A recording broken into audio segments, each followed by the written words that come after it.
Russia's Federal Security Service. Throughout the world, there are many national policing agencies designed to root out criminals, provide internal security, or uphold the will of the regime. Few, however, have as long or complex history as Russia's Federal Security Service. Secret state policing is nothing new to Russia, having its origins as far back as the 16th century, with the establishment of the Oprichniki under Ivan the Terrible. In the late 19th and 20th centuries, the Okhranoy Odilynai was established to suppress any perceived agitators in the latter days of Tsarist rule. The current Federal Security Service can trace its lineage to the Bolshevik Revolution in the aftermath of the overthrow of the Tsarist regime. In 1917, Communist leader Vladimir Lenin established the Cheka, a secret policing force with the mandate to monitor and suppress counter-revolutionary activities, focusing on enemies of the state, such as clergy and former nobility. After the formation of the Soviet Union in 1922, the Cheka was replaced by the GPU, or State Political Administration, renamed to the OGPU, or Unified State Political Administration. A year later, though, agents of internal security were still often referred to as Chekist, a label that persists even today. Like its predecessors, the OGPU was responsible for arresting enemies of the regime, as well as overseeing the collectivization of farms and overseeing the earliest of Soviet gulags, or forced labor camps. In order to keep dissidents in check, the OGPU had total control over internal security for the Soviet Union, which included placing an army of informants in Communist Party functions, the Red Army, factories, farms, and anywhere else enemies of the state could potentially be found. In 1934, as an attempt of Joseph Stalin to consolidate power, the OGPU was transformed yet again into the GUGB, or Main Administration of State Security, and integrated into the newly formed security apparatus, the NKVD, the People's Commissariat for Internal Affairs. The GUGB, as part of the NKVD, played a pivotal role in the Great Purge, which saw the execution or imprisonment of hundreds of thousands of military personnel, party officials, and other supposed dissidents. In 1938, leadership of the NKVD would be taken over by the infamous Lavrentiy Beria. In 1941, the NKGB was formed, separating state security from foreign intelligence, a split which was formalized in 1943, though Beria remained the leader of both foreign and internal security. During the Second World War, the NKGB played a major role in supporting the Soviet war effort, administering prison camps, conducted extensive intelligence and counterintelligence operations, and monitored the Red Army for disloyalty to the regime. In 1946, the NKGB was once again reorganized, becoming known as the Ministry of State Security, or MGB. Shortly after the death of Joseph Stalin in 1953, the MGB was once again merged with the Ministry of Internal Affairs, or MVD, still under the control of Beria. In the scramble for power after the dictator's death, Beria would be imprisoned and executed. In the following years, the extensive prison labor system would release millions of political prisoners, and the MGB would be dismantled.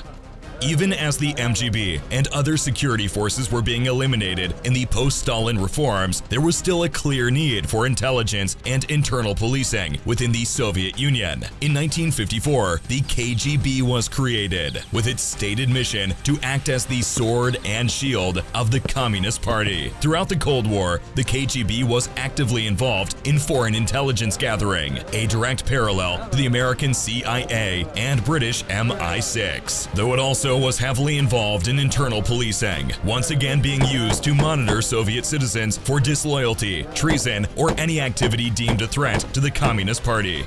In 1991, the Soviet Union collapsed, and with it, the KGB as well. Much like the nation it served, the KGB was split into several different organizations based on national lines. In Russia, the task of international intelligence gathering was taken up by the SVR. Internal policing would be handled first by the Federal Service for Counterintelligence, or FSK, until it was reorganized in 1995 to the Federal Security Service, or FSB.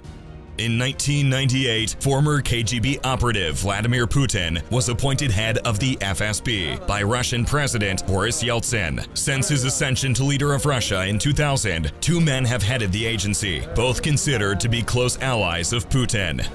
The FSB is located at the former headquarters of the KGB at Lubyanka Square, a short walk from Red Square. The head of the Federal Security Service, currently Alexander Bortnikov, is appointed by and directly answers to President Putin. As a former espionage officer, Putin has placed a tremendous emphasis on intelligence gathering since his ascension to power and has poured vast resources into the FSB, making it the largest security service in Europe. Even before becoming leader of Russia, Putin identified foreign espionage as the greatest threat facing Russia and has taken steps to counter it. Like its KGB predecessor, one of the primary tasks of the Federal Security Service is monitoring foreign nationals living in Russia, with emphasis placed on diplomats and others working at embassies. American personnel working at the embassy in Moscow were constantly watched for any signs of espionage, and diplomats and others working there soon learned to control their private conversations, as locally hired staff often reported to the FSB. Even outside the embassy grounds, FSB agents would keep close tabs on their foreign charges, following them into museums, restaurants, and train stations, lest they actually be CIA agents passing along sensitive information. This occasionally led to humorous incidents where the FSB officers would reveal themselves, in one instance reminding an American CIA officer that he was about to miss his train and would be stuck outside of Moscow if he didn't hurry to the station. On another occasion, the surveillance team prevented an American official from being mugged on the street, chasing off the criminals.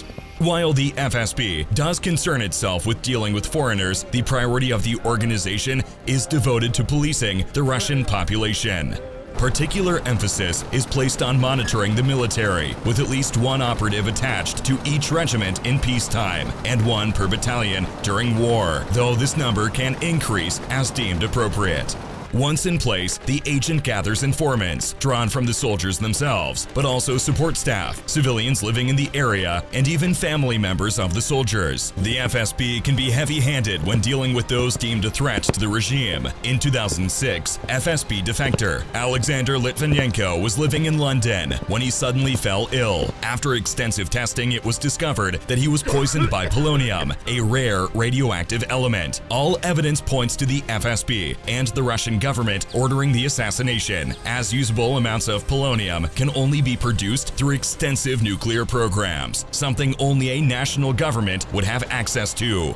The assassination was made possible due to a law passed earlier that year, which allowed FSB operatives to eliminate terrorists and other extremists in foreign countries. Another possible target of the Federal Security Service include Anna Stepanova Politkovskaya, a journalist and critic of the Putin regime. She was found shot in her apartment in 2006, and scrutiny fell on the FSB for their possible involvement. Politkovskaya was allegedly preparing to release a scathing report against Chechnya's leader and Putin ally, Ramzan Akhmadovich Kadyrov, for human rights abuses when she was killed. In addition to espionage, the FSB also plays a major role in counterterrorism operations, particularly against regions in the northern Caucasus, such as Dagestan and Chechnya, having focused on the region since the late 1990s. In September 1999, Chechnyan terrorists attacked apartment buildings in Russia, killing over 200 people, provoking the First Chechnyan War, though Litvinenko claimed that this was a false flag operation led by the FSB, designed to justify the conflict. Like their espionage, the Federal Security Service can be heavy-handed in their approach to dealing with terrorism, using direct force as opposed to subtle tactics to achieve their goals. In 2002, Chechen terrorists held some 850 people hostage at the Dubrovka Theater in Moscow. The FSB pumped in knockout gas into the building before storming in. Though they were successful in eliminating the 40 hostage takers, over 130 of the hostages died, only 5 at the hands of the terrorists. arrests, the rest succumbing to the gas or caught in the crossfire. Similarly, in 2004, the FSB was called in to end the 3-day Beslan school siege and stormed the building. The assaulting agents utilized overwhelming firepower, such as heavy machine guns, grenade launchers, and even a tank's main cannon were used. As a result, over 330 people were killed, including 180 children, one of the worst school shootings in world history. State policing has a long history in Russia, and the Federal Security Service is the latest in a long line of organizations willing to perform the bidding of Russia's leadership.